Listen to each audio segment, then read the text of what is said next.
What are we doing, Steve? Oh, hi.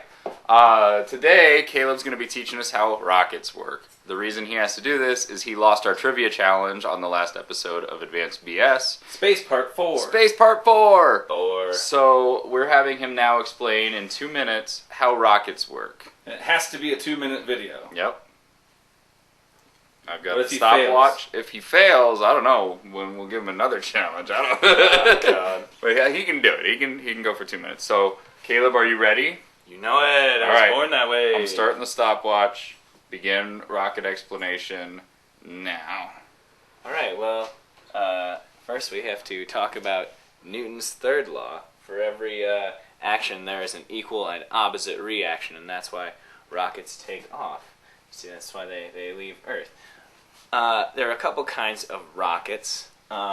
One that we know really well from visuals as of recent, I need my red marker, is the shuttle stack configuration, which has the orange, I'm sorry I don't have an orange marker, but it's the orange silo shape with the 2 rockets on the side, and then the shuttle attached to the rocket. The shuttle.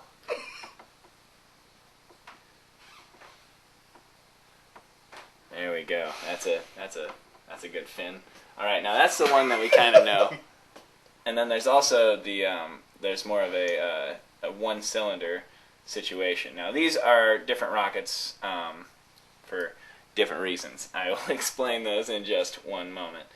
This one has parts and is generally used with a liquid fuel situation. Yeah, these rockets on the side here are solid fuel. Now the difference between liquid fuel propulsion and solid fuel propulsion is the tanks inside of the liquid fuel propulsion are usually like there's liquid here and liquid here. They both come down.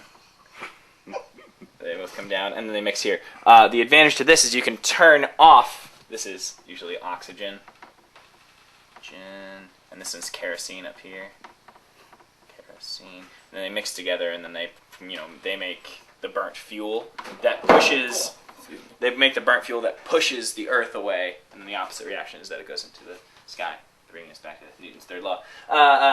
So the advantage of the liquid situation is that you can turn off a pump. With the solid situation, in that cylinder that they have, it gets ignited and then burns outward until the fuel is gone, and it'll just keep burning until there is no fuel left.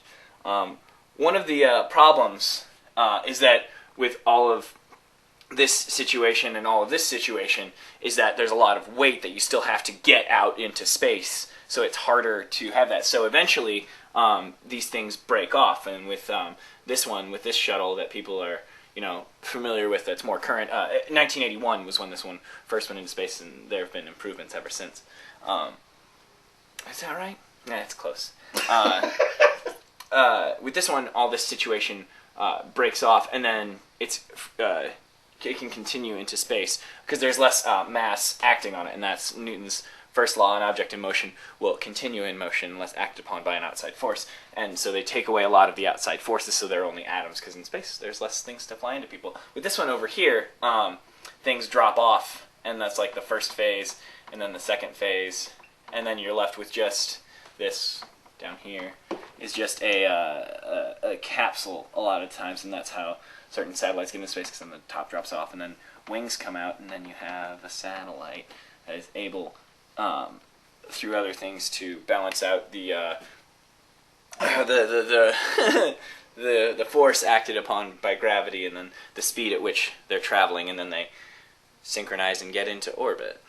How much time was that? He's going. That's 4 minutes. 4 minutes? What else? I'll open it up for questions if you have any. So you're left with just the tip. Just the tip. That's the most important part, is that you are left with just the tip here, and these, I believe, burn up on re-entry. So you have, these are holding, the fuel of life, and then this comes out and so it came out the tip, right, and then just got everywhere. Just every. Yeah, what you're trying to say. Absolutely. Liquids mix. Yeah. Oh, there's also a hybrid in which there is an oxidizer, because it takes a burnt fuel and oxidizer to make the reaction mass that forces the object into the atmosphere. There's one where there's the oxygen or the oxidizer up here, and then it has a solid fuel cylinder down here, and then as long as the valve or pump or whatever is open and spraying fuel into this the solid fuel thing, it'll still keep having the reaction and then burn outward like it will. But you can shut this off and then save some fuel, I think the theory behind that and how it works. And then your fuel gets burnt down here. That's burnt fuel. Alright, well, what was meant to be a 2-minute video of Caleb stumbling through research just showed that Caleb is Rain Man. Yeah.